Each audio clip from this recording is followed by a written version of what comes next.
Ele chega a ter odores diferentes? Explica aí, Bruno. Isso aí eu já respondi na minha caixinha semana passada.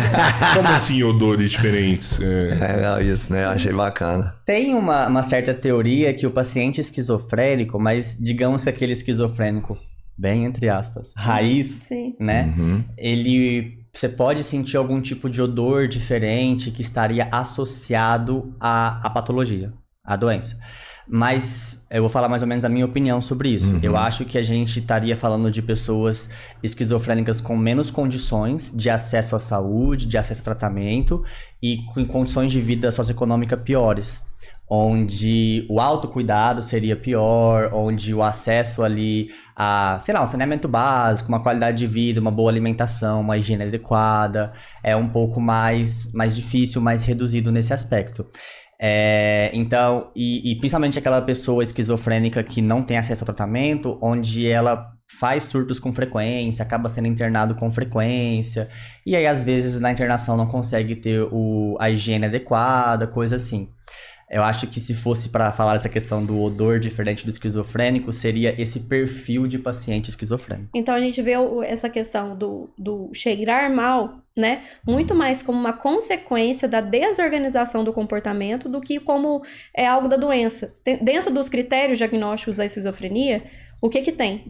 Um dos critérios é desorganização do comportamento. O que significa isso? A pessoa ela não consegue ter um comportamento adequado para as atividades de vida diária.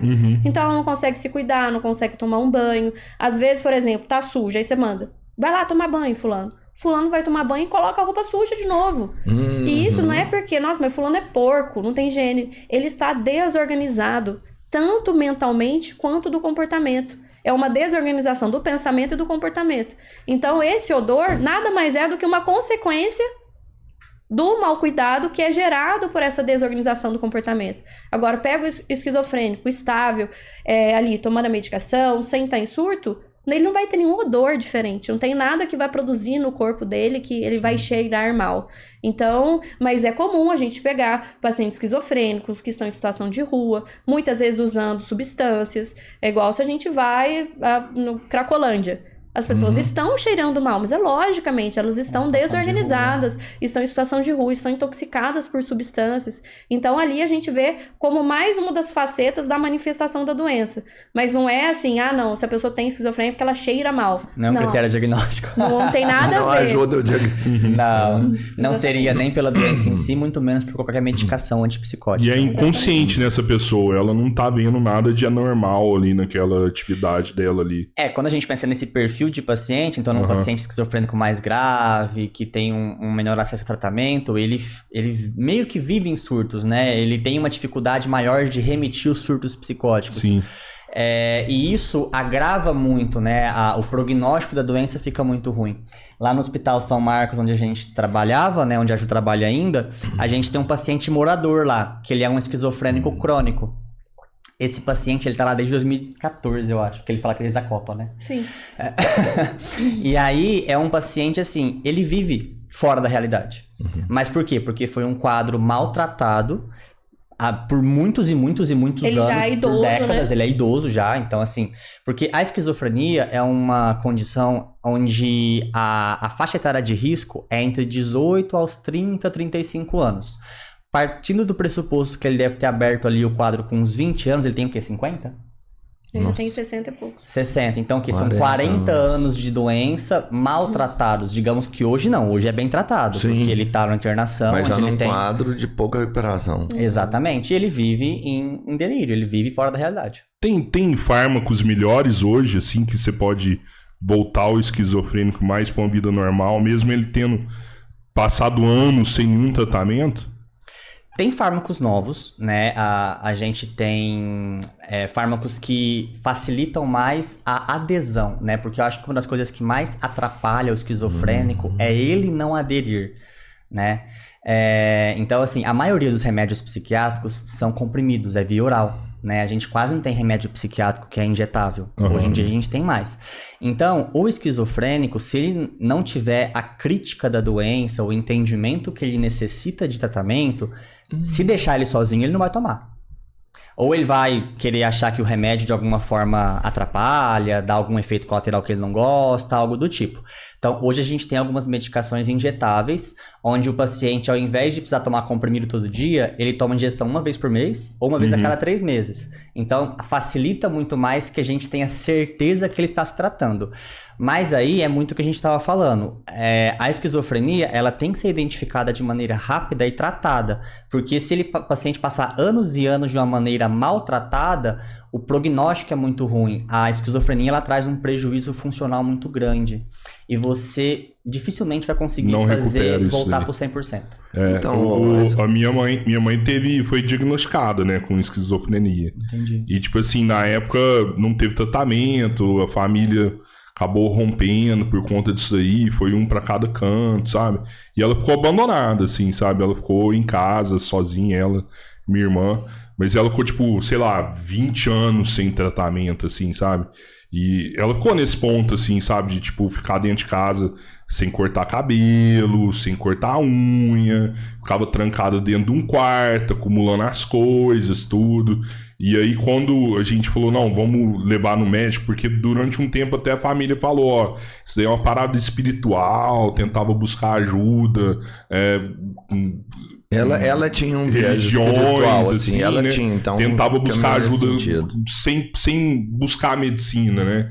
E não fazia não efeito, evoluía, não tinha um resultado, né? Até o momento que a gente entrou com um psiquiatra, amigo que teve no podcast, né? Não, vamos levar lá no psiquiatra lá, e o psiquiatra começou a tratar ela, e ela melhorou muito, né? Mas falar que voltou ao que era ali há 20 anos atrás é impossível. A gente tem um gráfico assim, Rodrigo, que a pessoa tem um nível cognitivo dela, né, o basal. Então, se ela tem um surto aqui, vamos supor ela com 20 anos, ela tem um surto. Se ela tratar ou não, muitas vezes ela sai do surto, mesmo sem o tratamento. Muitas vezes a pessoa, ela remite do surto psicótico sem medicação. Mas ela altera o basal. Só que ela volta para um nível cognitivo inferior. Aí ela tem outro surto. Aí ela volta inferior. Sempre altera. E aí, o que a gente faz o tratamento? Nossa, mas se tem gente que sai do surto sem remédio, pra que eu vou tomar? Cada vez que você surta, você vai descendo e você vai perdendo o seu nível cognitivo anterior. E a medicação é pra impedir esses surtos. É pra você manter, né, a mesma capacidade cognitiva. E o que a gente vê hoje na prática, que é uma das buchas dentro da psiquiatria, que é um confundidor, na verdade, são os jovens que usam substâncias, né, ali na adolescência, então não tem ainda o cérebro totalmente maturado, tem o cérebro imaturo ainda, né? Cérebro imaturo, eu não tô falando nem de comportamento, eu tô falando de maturidade do cérebro em si, né? Ainda não cresceu ainda o tanto que tem que crescer. Então, esse cérebro que ainda, né, está em formação é submetido ao uso, por exemplo, de maconha, né? E vamos supor que esse paciente já tem um histórico familiar de esquizofrenia, um tio, um vô, alguém. Ele tá aumentando o risco dele de desenvolver uma psicose, né? Então, o que é muito confuso quando chega um paciente, por exemplo, a primeira vez no Bruno, com 16 anos, num surto psicótico e faz uso de maconha. E a mãe às vezes fica, né? Eu quero o diagnóstico, eu quero o laudo com o CID. A gente não pode falar que esse menino é esquizofrênico durante 6 meses, até ele completar esses 6 meses sem uso da substância. Porque essa psicose pode ser induzida por droga.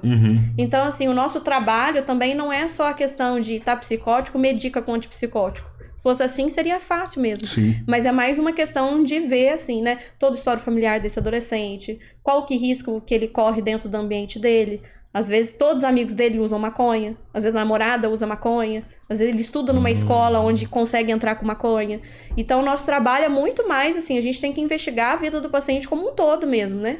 Às vezes, o nosso trabalho parece mais como um trabalho de delegado do que de médico, né? No sentido total, detetive, né? De investigar tudo. Então, se torna complexo por isso, né? É sempre multifatorial. Você chega e fala assim, Bruno, tô com compulsão alimentar, tô com ansiedade. O que é a causa? Não tem uma resposta única. Mas você pega um paciente desse, esquizofrênico, você me fala que ele tem surtos e cada vez que ele surta, o pico dele sobe e depois ele volta com a capacidade reduzida, né? E aí você falou que às vezes você analisa um paciente por 12 anos e muda o quadro dele. Um paciente desse esquizofrênico, ele caminharia para uma demência? Ou não muda? Você sabia que a esquizofrenia já foi chamada de demência precoce? Não, isso eu não sabia. Acho que a gente falou isso no último podcast nosso. Falou, acho que não. Eu não me lembro. Teve um...